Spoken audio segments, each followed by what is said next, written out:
Rogan hosted Zuckerberg and Andreessen to attack the CFPB. Of course he did. To gut and attack the CFPB. Bernie Sanders progressive overnight? No, Are you insane? No, guys. Are you insane? You were the one who apparently thought that. Cenk, if anything is going to be populist, hold on, Cenk. So Krystal Ball and Kyle Kulinski had Cenk Uygur on their show to debate their differing strategies on how to deal with MAGA voters, MAGA commentators, and yeah, it got heated real fast.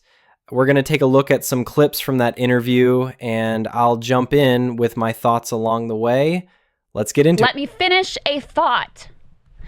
If anything, if the populist right stands for anything, you would think it would be an anti-scam bureau that is wildly effective. But no, and actually stood up against debanking conservatives. But no. What did Rogan do, and what did they cheer for with Elon with the chainsaw? Completely gutting not only the Consumer Financial Protection Bureau, Trump gutting the National Labor Relations Board, but them defenestrating the ability of this government to enforce white-collar crime at all. Did MAGA care? No, they didn't. The only people that held them to account were left and liberals who organized against that and, yes, successfully made Elon so toxic that he ultimately crashed out of the administration. That's what happened. So let me try explaining it this way and see if I can get through to you guys. So you keep telling me all the things that Trump did wrong. Of course he did. So I'm saying that it's a given that he's always going to do, for example, 90% of things massively wrong. And in the other 10% that he plans to do wrong, I'm saying we have a fighter's chance if we ally and we show hypocrisy or we get allies. It's a win-win either way, okay? So for example, in opposing the war, either they become our allies and somehow at some point we stop this war, or we show, oh, you guys never meant it. Now you're the pro-war party, which makes us much more likely to win over independents and win the next election. But as I say that, you keep framing it as if I agree with them 90%, and where I think that I'm going to flip them overnight on the 90% where we disagree. No, there's no chance of that. So you can stop asking that question. They're not going to move on cutting the budget, and they're not going to listen that, hey, you know what, you shouldn't cut the malaria treatment in Africa. You shouldn't cut the Consumer Financial Protection Bureau because every dollar we spend there, we get back $20, et cetera. But if you go with your maximalist approach, guys, and you say, all right, I'm fighting you in a maximum way, so that means I'm never going to agree with you. I'm going to insult you at every turn. I'm not going to listen to you. So when you come in and you go, hey, guys, let's ally against the war, or maybe did you think that Elon's and I said this in every right-wing talk show that I did, and I said it at the Charlie Kirk event, I said, remember, beware of your own donors like Elon Musk. And then eventually they got aware of their own donors. Now, did they do it magically and overnight? No, it was mainly a fight between Elon and Trump, right? It was their egos. It had nothing to do with Charlie Kirk. And the reason they are unpopular is not because the left's maximalist approach of yelling fascist at every Trump voter is working. It's because their policies are deeply unpopular. And who explains that their policies are deeply unpopular? The left and liberals are the ones that highlight how deeply unpopular those policies are. So that's where the credit belongs. Like I do. So right, but that's not like Joe Rogan does, right? Joe Rogan doesn't do that. Charlie Kirk doesn't do that. They don't do that. I just said how unpopular they are. Yeah, but my point is, Joe Rogan and Charlie Kirk don't do that, Cenk. They're not allies. Joe Rogan and Charlie Kirk don't do that. Steve Bannon doesn't do that. Sloppy Steve goes and gives Trump a hand job every day. That's the point, is that they're not allies. And by the way, even on the Iran war thing, they're lying. They are lying. We literally have the quotes right here. Charlie Kirk is already backpedaling. Quote, we must trust Trump in this situation. Steve Bannon, if Trump ultimately decides to bomb Iran's nuclear sites, MAGA would come around. That's not me speaking, that's Steve Bannon. The vast majority of the MAGA movement will go, look, we trust your judgment. We don't like it. In fact, we may hate it, but we'll get on board. Tucker Carlson called Trump and apologized, and he also said on his podcast with Steve Bannon, quote, I like Israel. I don't talk about Gaza because my audience got mad at me. He said, quote, watching Donald Trump, who at his core is sincere about peace, I feel for President Trump, and he just has to roll with it. That is not true. What he's saying is not true. These are not allies. They will immediately start moving the goalposts as soon as Trump starts bombing Iran. Here we go again. You're going to get this. You're going to get, oh, he's getting bad advice from the neocons around him. It's not a big deal. It's a limited attack. It's defensive. It's not offensive. This isn't like Iraq. There are no boots on the ground. The only people who are sincere that I will grant you, Cenk, is libertarians. So Thomas Massey and Dave Smith, because libertarians have a track record, like Ron Paul did, of being very principled. But everybody in MAGA, or 99% of them, will bend the knee. Just like 99% of the ones in Congress have already bent the knee. Even Marjorie Taylor Greene, who's saying things that are against the war, she's ultimately not signing on to the bill to block the war. Kyle Kulinski nails it here. The idea that MAGA voters or people like Charlie Kirk are going to hold Trump accountable if he starts a war, that's pure fiction. Krystal Ball lays it out too. They all pretend to be anti-war until Trump says go. Then it's instant loyalty. Steve Bannon says if Trump makes the case, they'll support it. Charlie Kirk's already backpedaling. These aren't rebels, they're Trump's hype men. The MAGA base doesn't actually care about peace, they just want their guy in charge. When it's Biden, they scream tyranny. When it's Trump, they call it patriotism. Cenk Uygur keeps hoping these people can be allies, but they're not. They're not anti-war, they're just anti-left. And Krystal and Kyle aren't having it. Okay, so here we go again. So again, 90-10, guys. The framing of that question makes it sound like I think Steve Bannon and Tucker Carlson have good intent, and my God, they're ready to rebel on everything against Donald Trump. I said Iran. No. I said Iran. Can I just answer a question? But I didn't say that. I said Iran. Okay. Yeah, that's okay. So I think that obviously 90% of the influencers, the hosts, etc., are going to stick with Trump 100%, right? Well, I wouldn't even say 90%. I'd say, 75% or so. Are they going to kiss his ass on everything? Well, of course they are. They're on the right, and their whole ecosystem is based on kissing politicians and leaders' asses.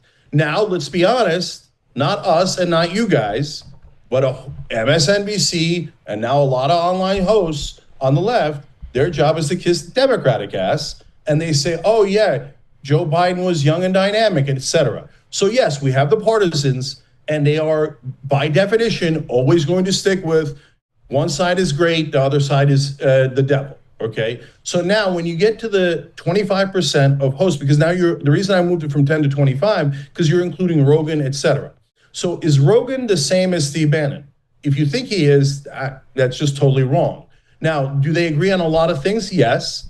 Do they agree on everything? No. Does Steve Bannon right about most things? No, he's horribly, horribly wrong about most things. So will they, when Trump says heal, will they heal? In the beginning, yes, and that's exactly what you're saying. But the reason they're having to heal is because they started rebelling in the first place. And Trump got mad, and everybody else got mad. And even today, you just go on any website. So Bannon is saying, don't go to war, it's terrible. Is he then saying, oh, Donald Trump? Of course he is, because he's on that side. And did we see a lot of left-leaning hosts go, oh, well, Joe Biden and Kamala Harris are corporate guys and they're bad, but we have to go with them anyway? Yes, we did. But look, you have to be honest about what's actually happening. So if you guys are saying, and I'm not trying to strawman you guys like you did, in my opinion, in the framing of every question. So I'm asking you, you're saying it's all fake, and you think that all these right-wing hosts are not actually anti-war, but they've been telling their audience now for months that the war is a terrible, let me ask the question, and that the war is a terrible, terrible, terrible idea, and how would that strategy work? So they get their audience totally against the war, then they capitulate to Trump. Let me tell you how that strategy works. How did that help them be pro-war? Let me explain. Let me explain how My that strategy answer to your question works. is yes, by the way. In 99% of cases, they are just lying, and they'll go and suck Trump off again. So let me... That's a real disagreement. Jake, they're already backing off, and the war didn't even start yet. We didn't even bomb the nuclear sites yet. They're already backing off. How this strategy works. Okay. They postured as anti-war because they thought it was a good electoral strategy. So now they have some track record laid of claiming that Trump is the pro-peace candidate, blah, blah, blah. And why was it a good strategy? Because their voters are anti-war.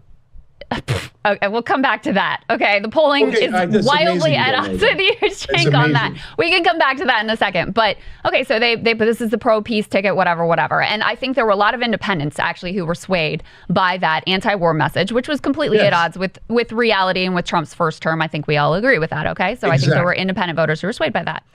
Charlie Kirk and others now, to maintain some credibility, they have to postulate, oh, you know, Trump is getting pulled into this and the neocons are tricking him and confusing him, etc. It's never his fault. But we already know how this plays out because it's already played out. Trump called Tucker kooky and said he needs to get a TV network, basically saying he's a has-been. Tucker called him to apologize. That was a message not just to Tucker, but to everybody else. Time to bend the knee, time to get on board. And they did. They did. Yeah. So we don't have to guess. It's already happened. It's already played out. Right, they've already bent the knee.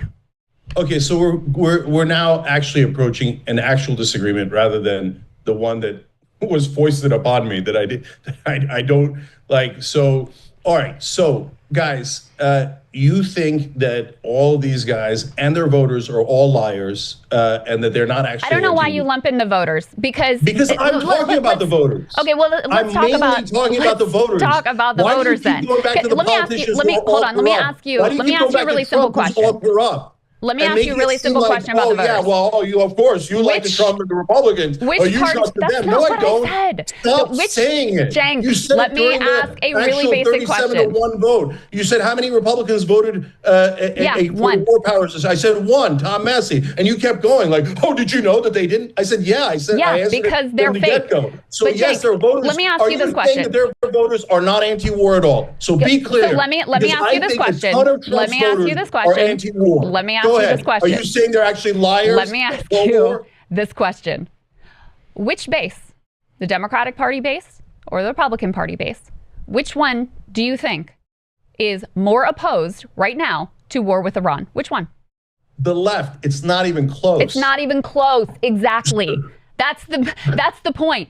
And so if you are going to build, if you're going to build a grassroots people-powered movement with bodies in the streets to oppose war, where do you need to go for those numbers? The left, because they're already there with you. And by the way, the MAGA base, the minute that Trump says we're in a war with Iran, they are going to overwhelmingly back him because they have every single time. You have the numbers already. So put up 8. This is element 8, I believe, for us. These are the poll numbers. Now, there are other polls out there, I grant you, but this is among Trump 2024 voters. You ask them, do you support or oppose the U.S. providing offensive weapons to help Israel strike Iranian military targets? What we're doing now, 79% support. Do you support or oppose the U.S. taking its own direct military action, if necessary, to prevent Iran from developing nuclear weapons? That's exactly the framing that Trump is using right now. Support 72%. They are more pro-war. So are there some who, don't want to get in another foreign entanglement? Sure. But overwhelmingly, are they going to back an Iran war? Are they already backing an Iran war because Trump says so? 100%. Okay, so let's establish who we're talking about. So when you talk about Trump and the Republican politicians, 99% of them are liars. They're going to be pro-war. They're going to do all the terrible things that we're against, that we are all against, including me. Okay. Now, when you move to the media, I'm out on a limb, and I get it. If you grant them an inch, people will say, okay, that's it. You love them, and you're a Trump supporter, et cetera. But I'm doing it anyway because I'm being honest. I think 75% of them are unreachable, but 25% of them, at a minimum, actually will listen to you, have their own audience pushing them to be anti-war. They're not with us on all issues. They're not with us on most issues. But on war, I think that a significant chunk of them are with us. Okay, so when you go to Charlie Kirk's audience, for example, why is Charlie Kirk even dipping his toe into the waters of opposing Trump's policy on Iran and then quickly rushing back out? The quickly rushing back out is obvious. They're ass kissers, right? So the question is, why did he dip his toe in the first place? Because he did a poll of his own audience, and his audience said 90-10 do not help Israel go to war with Iran. 90-10. That's his audience, okay? So now you move to the last category, which are the voters themselves. That is where I am most hopeful that they actually are anti-war. Now, does that mean 100% of them are anti-war? No, not at all, okay? But I think a solid 50% of Trump voters, remember, a lot of them are independents, or a lot of them are in somewhere in the spectrum. At least 50% of them are actually anti-war. So what I'm seeing is all over social media, all over the right-wing shows, their own base in an uprising. Why do you think Charlie Kirk, Tucker, and Bannon are doing those things? They're almost all of them are saying on their own shows, well, you guys are pushing me to do this, and yeah, I hear you guys. We were supposed to be anti-war, right? Now, they're going to, guys, since this is like the first 6 months, are they going to go run back to daddy? Of course they're going to run back to daddy, right? So what we're trying to do is not turn all of them against all of Trump's policies instantly, because that is wildly unrealistic. You are trying to show, either flip them or show hypocrisy to the voters that you can reach on the issues where they agree with us. There aren't that many, but war is one of them with half of his base. So you guys think that if the left wing does a maximalist approach and we yell at those people, that those voters are going to interpret it as, oh my God, they were right. Since they're yelling at me, I will now go to their side. My strategy is go on those shows to talk to their audience and say, look, I'm not trying to trick you. I think you guys actually, a lot of you are actually anti-war. And I'm anti-war. And guys, you'd be surprised that they don't think the left is anti-war at all. They would have the same exact conversation in reverse. They would ask incredulously, who do you think is more anti-war, left or right? And they would all say right, and that the left is more pro-war. And I'm like, no, guys, no, we're totally anti-war. So Dave Smith and I did a coalition. Dave Smith did a great job on your show, Breaking Points. Fantastic. I agree with you. Libertarians are the first to peel off. And great, look, we peeled off the libertarians on the issue of war. Perfect. And we're doing a website, unitedagainstwar.com, where I'm inviting allies. And if it turns out only the libertarians come and the right wing does not come, okay, then that's what happened. So now, if you're saying that no revolt happened at all, it was all fake, all the media guys were fake, 100% of them, and all the voters were fake, 100% of them, and they all actually love war, okay, that's a straw man. I don't think you're saying that. But you got to tell me what you are saying. Are you saying that none of their voters are anti-war, or a big chunk or a small chunk, and that if we yell at them, they'll become more anti-war? Or if we reach out and say, hey, let's form an anti-war alliance, they'll be more anti-war? So I'll tell you what I'm saying. I think that once Trump starts bombing Iran, those numbers we just showed you are correct. So like 70 to 80% of the Republican base will be in favor of it. This part right here is where Cenk Uygur's whole argument just collapses. He's still holding on to the idea that maybe half of MAGA voters are secretly anti-war, but Krystal Ball and Kyle Kulinski shut that down completely with facts. Over 70% of Trump 2024 voters already support war with Iran. And like Kyle said, once the first bomb drops, that number's only going higher. Krystal's right. These people aren't pushing back. MAGA isn't about peace, it's about power. Trump commands, they follow. This isn't a coalition Cenk is building, it's a coping mechanism. You can't reason with people whose whole identity is loyalty to one guy. But what do you think? Is there really any anti-war energy inside MAGA? Or is Cenk just fooling himself? Let me know in the comments, drop a like if you're done with this fantasy politics, and subscribe for more.